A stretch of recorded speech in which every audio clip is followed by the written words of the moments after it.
it was definitely a formal conversation because it was almost like a contractual agreement, so we had to like verbally say, hey, going for the games, what is this going to require from each of us as a family?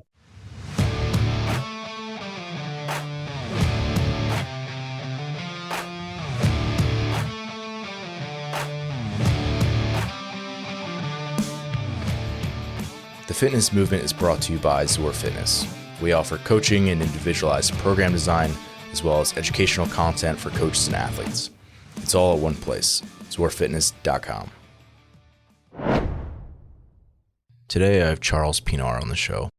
Charlie recently won the 2022 CrossFit Games lower extremity division.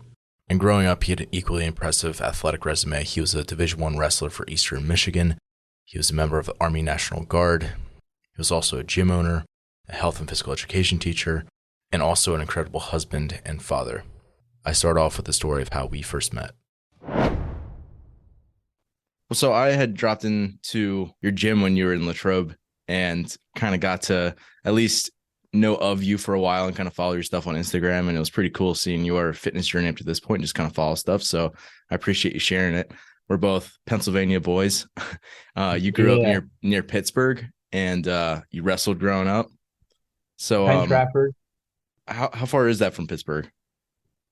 About 40 minutes, I think. Okay. Fairly close. 45 minutes. Yeah, that's too bad. It's a short drive. So we both wrestled. You were a much better wrestler than I was.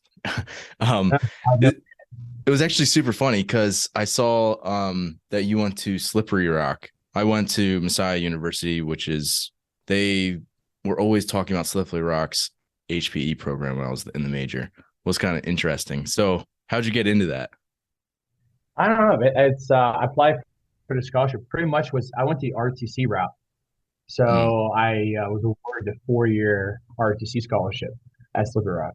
And then the health and PE program was another big part of it. Their PE program there is phenomenal. And the wrestling it turned out really good for us. Up to junior year. We had literally had our entire team in the finals. It was so cool. We had the best team ever. It was awesome. The East region was so nice. So like 10 for 10. We were all in there, and we had I can't remember, like 5 of us go to nationals. That's awesome. Division I nationals for Slippery Rock. It was so cool. We had the throwback singlets from like the 70s or 80s.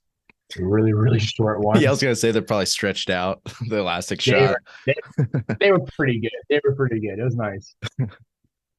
So at some point you transferred to Eastern Michigan. Is that correct? Yeah, after they dropped the wrestling program, our coach got a head coaching job at Eastern Michigan. And then my brother and I went out there and with my wife at the time, and then we just went from one green school to another green school. And helped that program along as well too. So it was pretty cool. Yeah. So you had mentioned ROTC. So you went into the Army National Guard. Yes. What was that experience like? Awesome. It was amazing to meet so many people from around the world. Soldiers have been in for 30, 40 years as sergeants, take you under a wing as an officer to teach you the ropes. How it is to serve your soldiers it was a great experience. And then I was in Michigan and we went to Grayling and we did a lot of good training around the country. Went to Fort Lee, Virginia, went to Fort Sill, Oklahoma, actually sort of Fort Benning. So that was good there as well too. And it helped teach me a lot about leadership, mental toughness when you go through the gas chamber and pulling all night security operations as well too. So it was some of the best times of my life being in the military. I don't feel like I hear that all the time.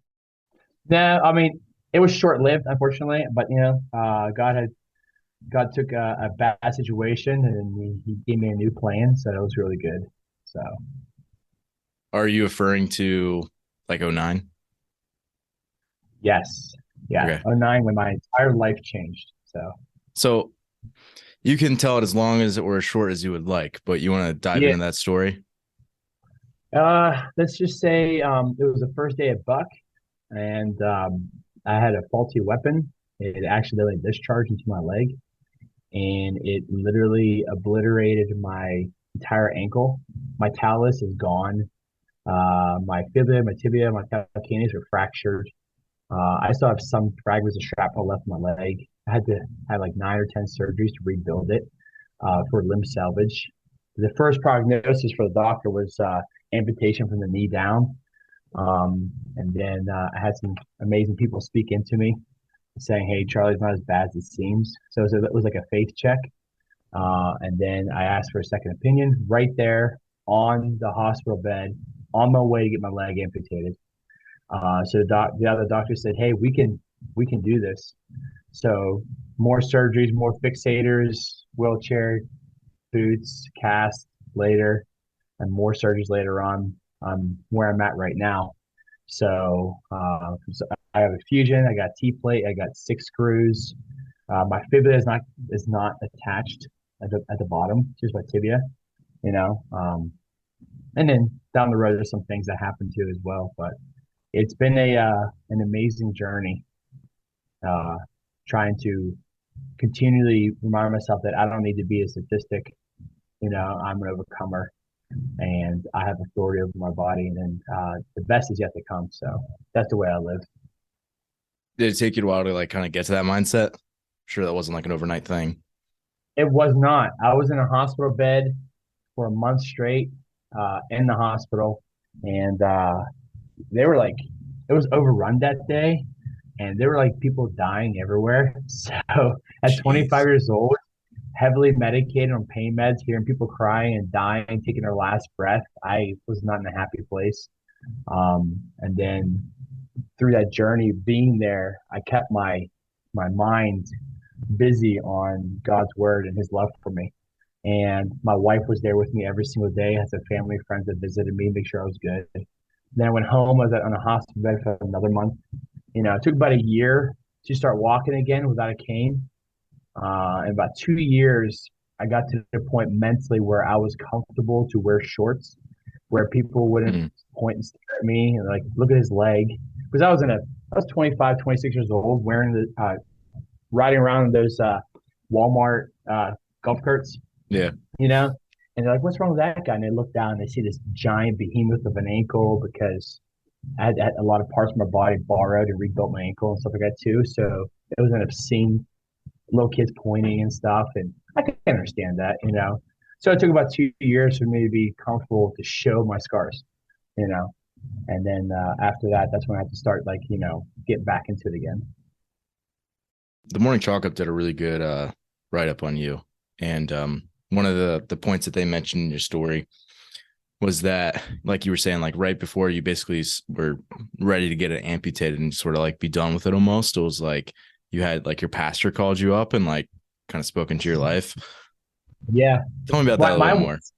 yeah, I literally like the more I talk about the story over the years, some people recollect. I talk with family. It's like, oh yeah, they said this. I was like, I had no idea. I was literally drugged up past my mind. I was on codeine, Percocet, Vicodin. I had an epidural on my back. I mean, anything you can think of, I was on it.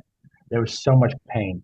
And then to the point, I was so medicated that I pretty much gave up. I was like, just take my leg. I don't care. First of all, you can't ask somebody medical decisions if you're like not cognitively there. So my wife was so mad about that. But then it got to the point I didn't even know she was there half the time. I was so out of my mind. And Mhm. I just felt like giving up because right before that accident happened was my first all natural bodybuilding show with the OCB Steel. And I came close to winning it. And I was in the best shape of my life. So wrestling was done. I was like, what's next? I went to bodybuilding, did that for a few years. It was so much fun. I was in my best shape. And then it kind of seemed like my life was over, you know. There was nothing left for me. And there's a lot of things went through my head. My wife was not there, but I just remember I was in the hallway getting prepped for surgery for the amputation. And my wife took the phone and she says, here. And she kind of like threw the phone at me. And I picked the phone up.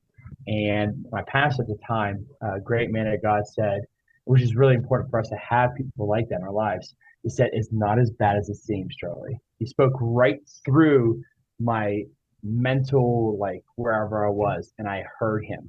And then I told the doctor right there in the OR, I said, I want a second opinion. I had a little post-it note, like one of these yellow post-it notes with the doctor's name on, just to make sure I could remember who it was I wanted to save my leg. And the guy said, sure, no problem. We'll just clean you up and then we'll prep you for further study and see what we can do to help save your leg. So it was that close. And the craziest thing is how important life decisions are. The ripple effect it makes, which is phenomenal. Every decision has a ripple effect. And the crazy thing was when I was getting wheeled out of that hospital that day to go home after being there for a month, there was a guy on crutches walking down the hallway. He just got his leg amputated from knee down. He had the same exact surgery that I did. And the guy came down the hallway, and I was like, oh, I felt so sorry. And he was learning how to walk with out of his other leg. And I felt so sorry, for him. I was joyful for me. I knew there was going to be a long road ahead of me. But I looked at him. I was like, that could have been you. What would have happened if I did or did not? I try not to play that what if card, because you go down that road, you can't go there. It's a slippery slope. They start looking at regrets or whatever. So I just, I made the decision. Now what's next? I'm kind of like a chipper, just one thing at a time. So it was crazy. I feel like that's all you can do in like those type of situations. If you like look too far ahead, it's like that's where you kind of go to a dark place. Whereas like if you just kind of keep putting one foot in front of the other, like that's almost all you can do is just like you're saying, like take one thing at a time and sort of take it as it comes. Yes. Yep. And then you just learn from it and then you grow from it. And then every opportunity is an opportunity for growth. No matter what you're doing, you can always grow and better yourself. So you had mentioned that you were pretty much in the best shape of your life. I mean, you were 20 something years old when this happened and, doing bodybuilding, you were a D1 wrestler, you were in the service, like peak physical shape is like, yeah. Do you, I mean, I'm sure this is the case. Like, did you just like find yourself like wanting to compare like versus what you were able to do before? Or was it like more of the mindset of like, you're able to like set like a, like a post accident PR almost if that makes sense. I mean, before the accident happened, I was in the gym. I'm like I am right now, but a different kind of goals, different kind of mindset. You know what I'm saying? Bodybuilding. There's some bodybuilding involved in the training that I do for accessories. I do still like bodybuilding, but I like more the performance aspect that CrossFit has for my life and for my family. But like, I will say that I am stronger now than I've ever been. And I've told a lot, when I had my gym for a while, my clients, I talk to people and ask me questions. I tell people I wish I had CrossFit when I was in high school and then when I was in college. I can imagine a better strength training program than CrossFit for collegiate wrestlers. I mean, the power that I have in my hips and my core now literally wants me just to get on the mat just to test myself. Just one day a week, I'm itching on that, honestly. Just that, like, kind of like an old timers wrestling competition. I'm 38. It's been a while, but like I just get that itch. I'm like, man, if I had now, then. So out of everything, I think I'm better off now. Could I be better? Maybe, but then I don't play that what if card. I'm happy. I'm grateful where I'm at. Yeah, content with what you got. Yes. So fast forward to 2022, you win your adaptive division in the CrossFit Games. Yeah. Which is a pretty crazy place to be at. I'm like, what? So tell me just like overall, like big picture, like zoom out, take us through like what does that weekend look like for you? Like that whole experience. It's kind of like, it was almost like, how did I get here? I owe so much to my best friend, my wife. She literally is my best friend. She's been through so much with me through this entire journey we've been on together, and God's taken us to so many amazing places. It was at the 2021 games when I saw the adaptive division, because I've been at the 18 to watch, went with the 21 to watch, and we're sitting there. And my youngest also told me the same thing. But my wife says, Charlie, you should do this. I'm like, really? And she's like, yeah. I'm like, okay. So I thought about it, talked about it. Then I started looking at programming, and then it was when I signed up for the 22 Open. And then leading up to that for about a month or two, I took it more seriously. I mean, Yeah. I take my training serious, but not to the point to compete. Because as a gym owner, you almost want to be the best, to be an example. But then you almost want to push everyone else to beat you. So when people beat you in like lifts, you congratulate them, but it pushes you to go even harder sometimes. But you got to be smart. You don't want to get too, much of an ego, But I love the community aspect, how they push each other, which is awesome. So you'll get to learn where it's like you may not be the strongest and most conditioned person in the gym, you know, um, but it was incredible. And during the whole games and all that happening, it was like almost like I had like this this humble confidence, in myself Mm. that I put to work. I had the best support possible, and what was really cool was the people I competed against around the world. Man, there's some cool dudes, And then I got to see some of the individual star athletes. I was in the warm up area with them, and Yeah. that's a cool area, man. I was back there, and I was just sitting there right next to the top 10 from both sides, men and women, and just watching. Like they're just like me, and I'm just like them, except for they're way cooler, way faster, way stronger in so many other ways. But like you follow them on social media and they inspire you, and you see them right there, and they'll take a picture with you, and you'll say hi sometimes, um, and you have some memorable moments meeting some great people. And it was really cool too. It was also the seniors, you know, uh, the older generations. Man, they just humble you, And then these teenagers coming up, these rising stars, to see what they're doing. I follow a few of them, especially I shout out to Ty Jenkins. What a cool, humble kid. He's such a cool dude.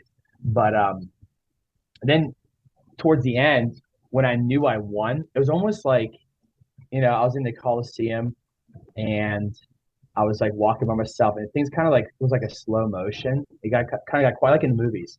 Maybe I watched too many movies where everything kind of got quiet and it's like slow Everything's motion. real muffled and in slow motion. Yes, it was. It was like my earmuffs were on, and then I started like inside, start crying a little bit because it's like it's finally over.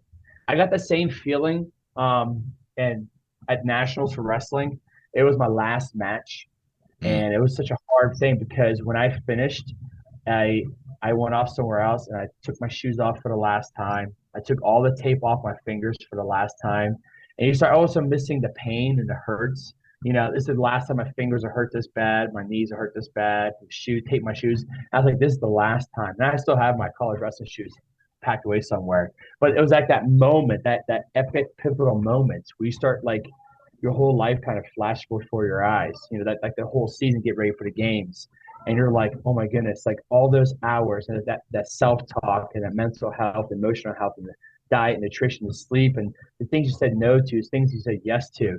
It came to that moment, and it's just like it got me so big. I sat there on the steps of the Coliseum, and I was like, I won. I was like, wow, does this really happen? It's still the whole weekend, all the workouts, all the soreness, all the pain, ripping my hands to shreds on that rope climb. It was so bad. I hated it so bad. I sat there and it all just like faded away. And I was just like, this was pretty cool, you know? And then it got me really excited. I'm like, now what?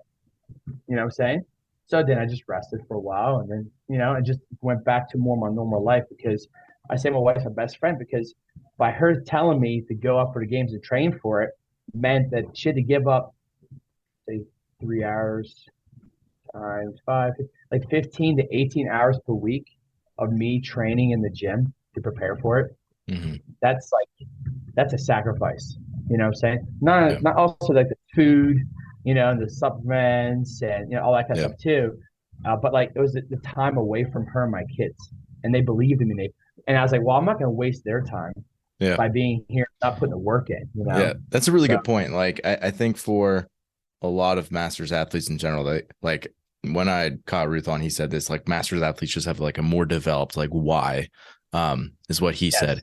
And in my experience, that's 100% been true. And also, I think for a lot of the parents who are masters athletes, that's like doubly true for them, because I think like their time is precious and they do want to spend time with their kids and like their family. And that's like an important priority to them. So if they're going to prioritize this other thing, training for however long, like it has to be something that, you know, they don't necessarily put the pressure on themselves like I have to win, but it has to be something that they take seriously for the time that they are putting into it. They're very intentional with the time that they put into training, if that makes sense. Yeah. That's Oh sort of yeah. what I'm getting from you is like, if I'm going to take this time and reallocate to this, I'm going to be all in with it. Yes, but when you define your why, that gives you a nice deeper motivation and a reminder sometimes on those really hard days when you don't feel like going or getting up or going early. Like Mm, yesterday, that bed was so warm, and I was like, I'll go later on in the afternoon. I'll work out, and guess what? Your life gets away from you, and I missed another day. But then yeah. this morning I got up like, all right, 4 o'clock, 4:10, I'm up. I'm driving to the gym. I get an hour in, rush home, get ready for work, and then I'm hoping that after working a little bit, I can get my other hour in because I need, you need 2 to 3 hours, you know, at least. You have to at least get 3 hours a day, you know, and that's active rest days too to get to that level, and that's what I had to commit to, So Mm. Yeah, obviously as you said, like your I think you said your daughter and your wife are like kind of encourage you to like do the thing, right? Like when you were spectating, was there like a more formal conversation after that, or was it sort of like, hey, I just support you, and that was just kind of like understood? it was almost like I don't know. After you talk about like after the games, Yeah, like deciding to okay, I'm gonna actually train for this, and it's not just like an idea, and I am gonna commit to this amount of time and like put my effort in, and this amount of sessions per week or whatever. Like, was that a formal conversation, or was that something that was just sort of understood? it was definitely a formal conversation because it was almost like a contractual agreement. Yeah. So we had to like verbally say, hey, going for the games, what is this going to require from each of us as a Mm, family? Owning my own gym was nice. So when I was done with the morning training, I was there in the afternoon. I'd go home for a couple hours, go back to the gym, train in the evening, and come home for a couple hours again. yeah. And I did that pretty much for like 12 years, So closing the door in that season was kind of nice. Uh, I have a better schedule now as a PE teacher, but not having the full access to the gym whenever I want for whatever I want is a little different too. Because with the training, after I did well in the Opens, my wife said, "All right, we gotta get you to lose some weight." Like she's that supportive. I was like, "You're right," because the lighter your heart, the faster you move. So I lost like 15, 20 pounds Oh going wow. into the games by monitoring my macros. She did my macros for me. She helped me meal prep. She prepped most of my meals in the beginning, and then she taught me how to do it. That's Then I started awesome. prepping myself, and then she started doing her macros too. So it's like, in order for you to do this, I also have to. So she Yeah, did her macros also, and we ate pretty much the same food, just different portion wise. that's so cool. I mean, I think a lot That's of people.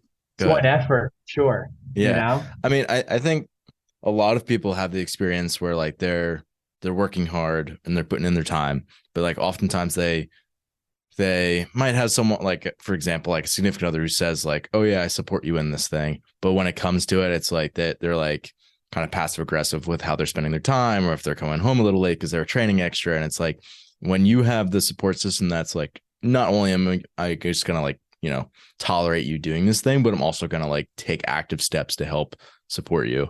I mean, that's yeah. definitely what it takes to get to the next level. What really helped too, because during collegiate wrestling, my wife was also my biggest fan. She came to every single one of my matches. I think she only missed one, or she never missed any matches. And she would travel with the team. She was the team's number one fan.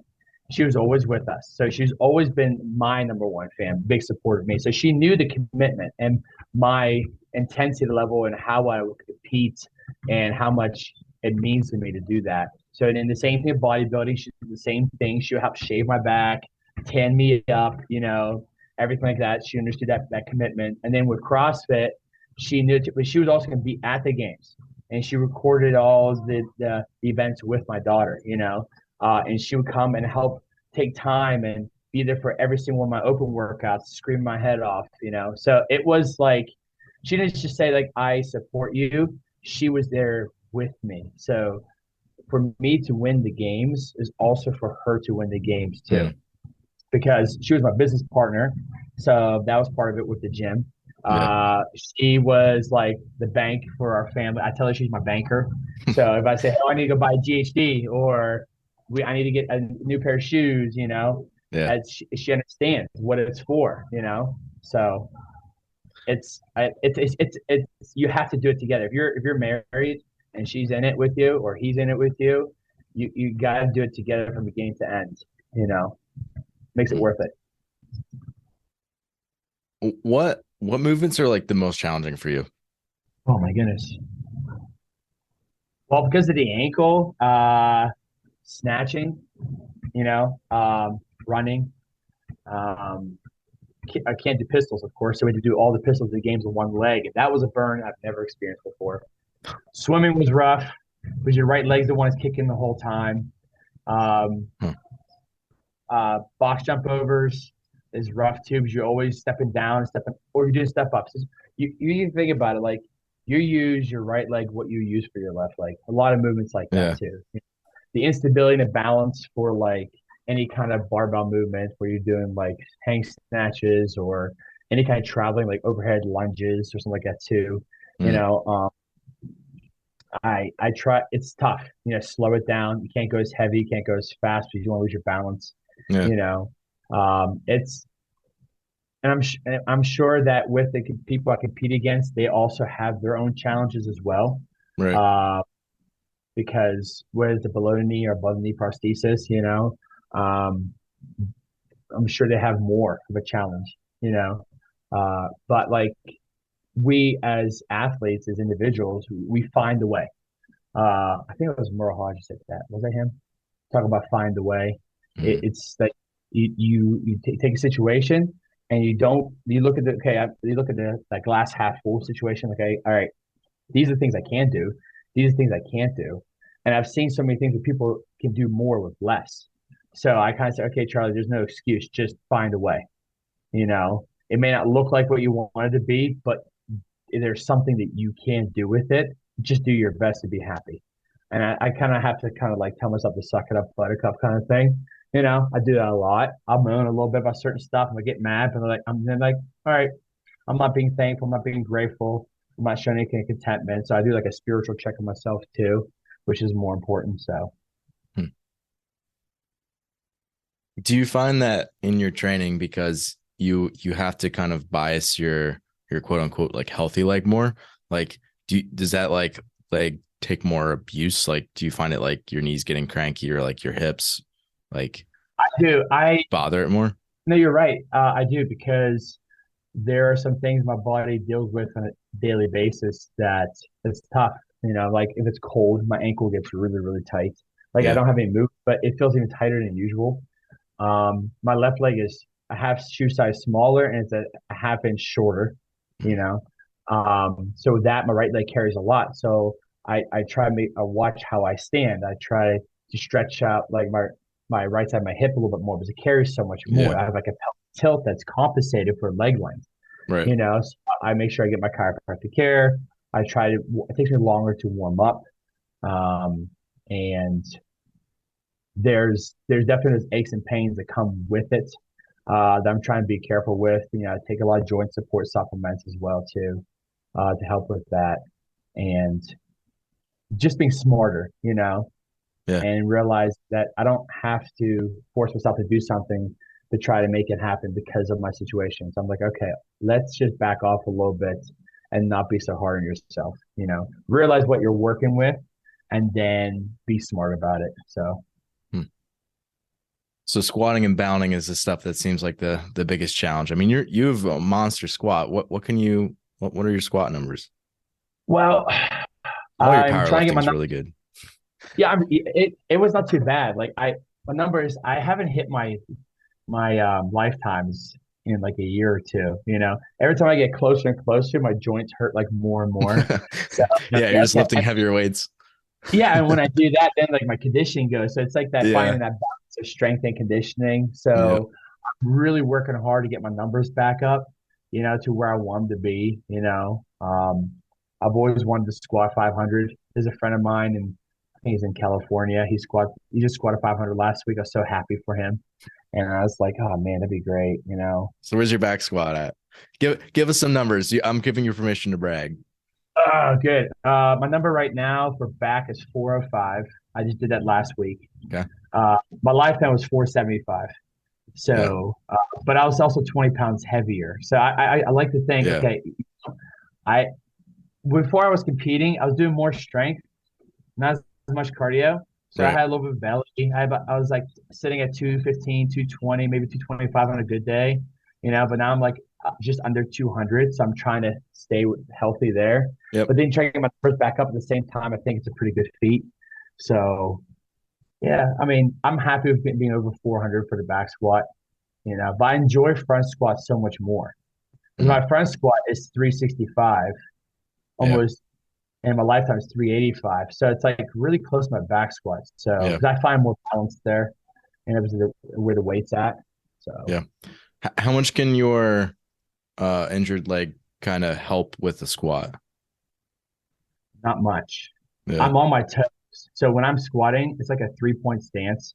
You know, um, it's I put a lot in my right leg. I'm trying to keep as neutral spine as possible, and I record myself when I work out all the time.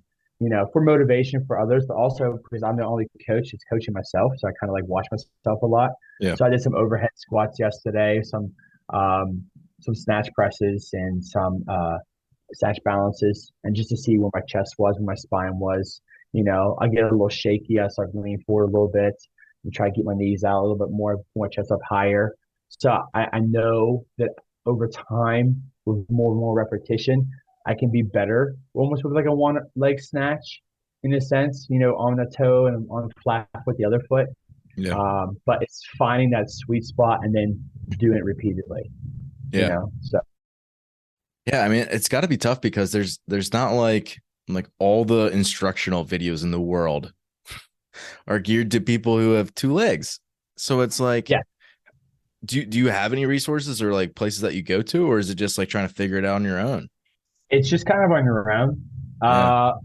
When I was when I got my level 2 CrossFit certification, Mhm. James Hobart was my coach there, and he's such a specimen. I told him, like, not just how he moves, but how he coaches and Mm. his communication skills with people is phenomenal.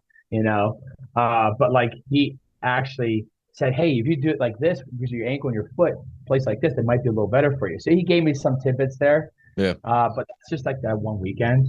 So pretty much every day is like go lighter, try to go faster, and be more stable. Yeah. So I'm definitely not hitting the numbers that I know I can with the strength due to the instability, but I think that just takes more time and balance. You Yeah. know, so it is what it is. I try to keep focus on the fun for the sport Right. versus control me too much because I'm a head case sometimes, and there's certain areas where my OCD kicks in and I like perfection, Mm. but I gotta like self-talk myself down again. Do you find yourself like there's things that you're doing now that you were like never thought you'd be able to do like 10 years ago? Yeah, definitely for sure. CrossFit has definitely changed my life. And especially the adaptive group, it's opened a door so much to fitness to so many more people, and they're just starting out. I mean, I know they have big plans in CrossFit to make adaptive so much more. We just need more people to believe in CrossFit and let CrossFit help them, for all the divisions of the people who are have any kind of disability. Because every time you're out there in the gym floor, you're inspiring somebody. You're even inspiring the people who have no disabilities. Because it's like they have no excuse. Like, hey, dude, you got two perfect legs. I don't want to hear your excuse. I've used that many times with my clients. I'm like, you got two perfect legs. I don't want to hear it. I make them feel bad about it. I was like, you ever shoot yourself in the foot? You know, but like CrossFit has big plans really, really big plans. And because of it, like I'm more athletic, like I said before. I'm way stronger.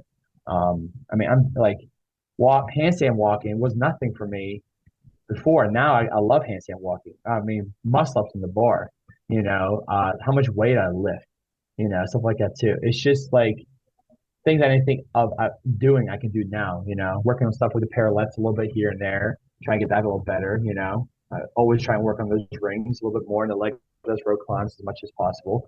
But like it's CrossFit's really opened the door to the fitness world and it's given me such a boost uh, in a way of what I can contribute to people and help serve people and be an example and motivate. And it's saving so many lives more than any fitness entity that I know in history. So, All right, final question for you. So, yeah, I haven't had like, thank goodness, praise God for this, but I haven't had a ton of adversity in my life. But the things I have experienced, like injuries and things like that, like I feel like as a coach, especially, like I can just like relate to people and just kind of be more like empathetic to them. So yeah. for like, obviously you've experienced quite a bit in your life and, a lot of people would call it adversity. What good, if you kind of, again, zoom out a little bit, like what good do you think has come from that? The only good that's come from it is realizing how short life is. Life can change just like in a blink of an eye. We hear about people in general that haven't had the opportunity like me, where it's even way worse. I've taken appreciation for the God who loves me, my wife, who's my best friend, family and friends, the bigger picture in life. My why has broadened way more. I've gone from more of a selfless than a selfish person. Less self-centered. I've always seen as an opportunity to become a service to the community and helping people versus helping yourself, because we can get caught up in ourselves and everything else, and we revolve the world around us. And I've to actually take it to the point where I stepped out of myself, and it's like now I revolve my life around my relationship with Jesus. And I want everyone else to experience that too. Like, yeah, the fitness thing is great, but there's bigger things, like our salvation, eternity. Raising my daughters to be mothers. You know, um, Spending that time with my family, especially my wife, as much as possible. And now I'm teaching kids in PE in elementary and middle school, and I'm taking all my life experiences now and what I have now, and like I'm trying to instill it into them as much as they're willing to listen.